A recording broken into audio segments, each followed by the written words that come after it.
Hello students, 12th class का video number 6 आपके सामने प्रस्तुत है। पिछले वीडियो में हम लोग पढ़ रहे थे उत्प्रेरण के सिद्धांत। वैसे तो उत्प्रेरण के कई सिद्धांत होते हैं, लेकिन मैंने आपको बताया था कि उत्प्रेरण के दो प्रमुख सिद्धांत होते हैं। पहला होता है माध्यमिक यौगिक सिद्धांत और दूसरा होता है आधुनिक अधिशोषण सिद्धांत, जिसमें से माध्यमिक यौगिक सिद्धांत हम पिछले वीडियो में कवर कर चुके हैं।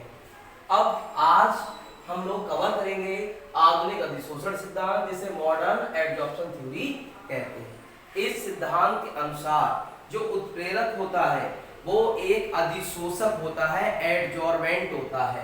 एडजॉर्बेंट के बारे में मैं पीछे के वीडियो में आपको बता चुका हूं।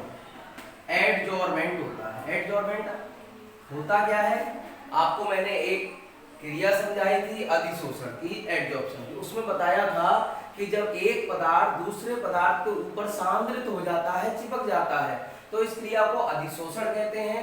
पदार्थ जो होता है जिस पदार्थ पर चिपकता है उसे अधिशोषक कहते हैं, एडजॉर्बेंट कहते हैं। और जो पदार्थ चिपकता है, सांद्रित होता है, उसे अधिशोषक कहते हैं, एडजॉर्ब्ड कहते हैं। अब यहां पर ही देख लीजिए, जैसे इस बोर्ड पर चौक चिपकी हुई है, तो ये क्रिया है, चौक जो है ये देखिए चिपकी हुई है, ठीक है। तो ये जो क्रिया है ये अधिशोषण है। यहाँ पर बोर्ड जो है वो अधिशोषक है, क्योंकि उसने चौक के पार्टिकल्स को अपने ऊपर सांद्रित कर रखा, चिपका रखा है। तो ये बोर्ड जो है ये एडजॉर्बेंट है, अधिशोषक है। तो इस सिद्धांत के अनुसार जो उत्प्रेरक होते हैं वो भी अच्छे अधिशोषक होते हैं, अच्छे अधिशोषक। जैसे मान लो किसी रिएक्शन में X नाम का उत्प्रेरक प्रयोग हो रहा है, तो ये जो X उत्प्रेरक होगा इस सिद्धांत के अनुसार क्या होगा, अधिशोषक। अगर उसके स्ट्रक्चर के बारे में देखा जाए तो मैंने ये जनरल स्ट्रक्चर बना रखा है। इसमें मान ले रहे हैं ये X उत्प्रेरक का इतना बड़ा एक टुकड़ा है, तो इसके अंदर जितने भी X परमाणु होंगे वो बाहर की जो सतह पे X परमाणु है उनसे किसी न किसी बंध के द्वारा जुड़े होंगे। यानी उत्प्रेरक के अंदर के जो भी परमाणु होते हैं उनकी संयोजकताएं पूर्ण होती हैं, लेकिन जो परमाणु सतह पर होते हैं उनकी कुछ संयोजकताएं पूर्ण होती हैं और कुछ संयोजकताएं पूर्ण नहीं होती। जैसे अगर बात करी जाए इस X की, तो इस X की ये एक संयोजकता पूर्ण है क्योंकि ये इससे जुड़ा हुआ है, और ये भी पूर्ण है। अब ये दो संयोजकताएं हैं, ये पूर्ण नहीं है। ऐसे ही यहाँ पर इसकी केवल ये एक संयोजकता पूर्ण नहीं है, तीन संयोजकताएं पूर्ण है, ये और ये और ये जो अंदर है परमाणु, इसकी देखिए सभी संयोजकताएं पूर्ण है। तो सतह के परमाणुओं की कुछ संयोजकताएं पूर्ण नहीं होती हैं। इन जो संयोजकताएं पूर्ण नहीं होती इन्हें मुक्त संयोजकताएं कहते हैं। अब आपको पता है उत्प्रेरक जो होता है अभिकारक की क्रिया बहुत तेजी से कराकर उसे उत्पाद में चेंज कर देता है। करता कैसे है, इस सिद्धांत के अनुसार जो आपके उत्प्रेरक होते हैं अधिशोषक होते हैं और इनकी सतह पर मुक्त संयोजकताएं पाई जाती हैं, तो जो अभिकारक के अणु होते हैं वो इन मुक्त संयोजकताओं से अस्थायी बंध बनाकर जुड़ जाते हैं। बिल्कुल ऐसे मान लेते हैं कि ये एक रिएक्शन है A+B और ये उत्पाद बन रहा है AB। ये दोनों अभिकारक है, A अभिकारक B अभिकारक, और ये उत्पाद है। और यहाँ पर X नाम का उत्प्रेरक है, वो इस क्रिया को उत्प्रेरित करता है। तो इसको समझेंगे इस सिद्धांत का सर ऐसे, जैसे A और B ये दोनों क्या है, अभिकारक है। अब ये उत्प्रेरक है X, तो यहाँ पर मैंने 2X लिए हैं सतह के। ये वाली तो आपको पता है संयोजकता क्या होगी, पूर्ण होगी, लेकिन ये समसंयोजकताएं क्या होंगी, अपूर्ण।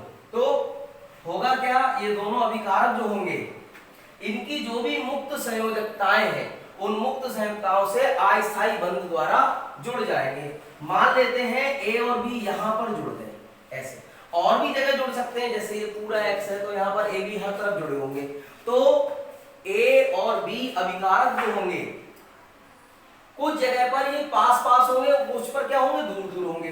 तो जहां पर ये पास पास, जैसे यहाँ भी A जुड़ा, B जुड़ा, A जुड़ा, B जुड़ा, इस तरीके से सब तरफ जुड़ गए हैं, तो जहां पर भी अभिकारक पास पास होंगे तो उतना जो हिस्सा होगा उत्प्रेरक की सतह का वो बनाएगा अधिशोषित सक्रियकृत संकर। उत्प्रेरक पर जब ये जुड़ जाएंगे, और ये देखिए आप ये अस्थायी बंध बना के A और B जुड़ गए, अब इनके बीच में भी ये बॉन्ड नया बनने लगा है, तभी तो ये जुड़ेंगे, उत्पाद तभी तो बनाएंगे।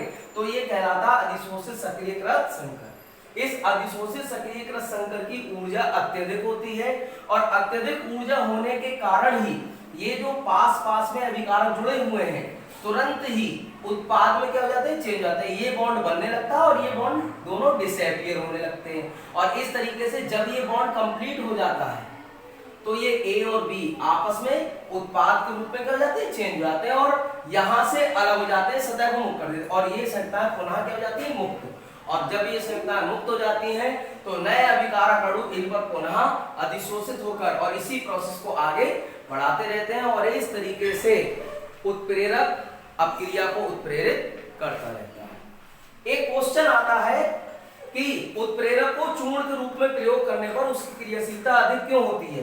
तो इसका कारण ये है, जैसे मान लीजिए ये एक उत्प्रेरक है, अब अगर हम इस उत्प्रेरक को चूर्ण के रूप में प्रयोग करें, सूझ विभाजित रूप में प्रयोग करें तो क्या होगा, इसे ऐसे करके हमें पीसना होगा, तो पीसेंगे तो क्या होगा, ये इसके सारे एक्ट जो है सारे परमाणु क्या हो जाएंगे, अलग अलग हो जाएंगे और अलग अलग जब हो जाएंगे तो जैसे मान लो एक एक्स अलग हुआ तो इसकी चार संयुक्ताएं क्या हो जाएंगी, मुक्त हो जाएंगी और पहले क्या था, संयुक्ताएं मुक्त नहीं थी, कुछ संयुक्ताएं मुक्त थी और कुछ मुक्त नहीं थी। तो इसीलिए उत्प्रेरक को अगर चूर्ण के रूप में प्रयोग करेंगे तो उसमें मुक्त संयुक्ताओं की वृद्धि होने के कारण उसकी क्रियाशीलता बढ़ जाती है। दो चीजें और समझ लेते हैं, एक उत्प्रेरक वर्धक किस तरीके से कार्य करता है और एक उत्प्रेरक विष किस तरीके से कार्य करता है।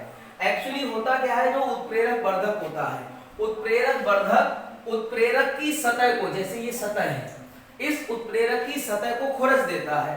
जब ये खुरच देता है तो इसमें मुक्त संयुक्ताओं की क्या हो जाती है, वृद्धि हो जाती है, मतलब जो संयुक्ताएं दबी हुई रह गई थी वो भी उभर कर आ जाती हैं और मुक्त संयुक्ताओं की वृद्धि होने से उत्प्रेरक की क्रियाशीलता बढ़ जाती है। जबकि उत्प्रेरक विष जो होते हैं वो क्या करते हैं, वो ये जो उत्प्रेरक की सतह है इस पर जो मुक्त संयुक्ताएं हैं तो इन पर अभिकारक अणुओं के जुड़ने से पहले ही अपने आप जुड़ जाते हैं उत्प्रेरक विष, और वो भी परमानेंट बॉन्ड के द्वारा, स्थायी बंध के द्वारा, और स्थायी बंध के द्वारा जुड़कर उसकी मुक्त संयुक्ता को ब्लॉक कर देते हैं, समाप्त कर देते हैं, जिससे कि उत्प्रेरक की क्रियाशीलता घट जाती है। आज ये अपना जो उत्प्रेरक वाला टॉपिक था पृष्ठ रसायन केमिस्ट्री में, पृष्ठ रसायन में जो अपना ये उत्प्रेरक का पोर्शन था ये कंप्लीट होता है।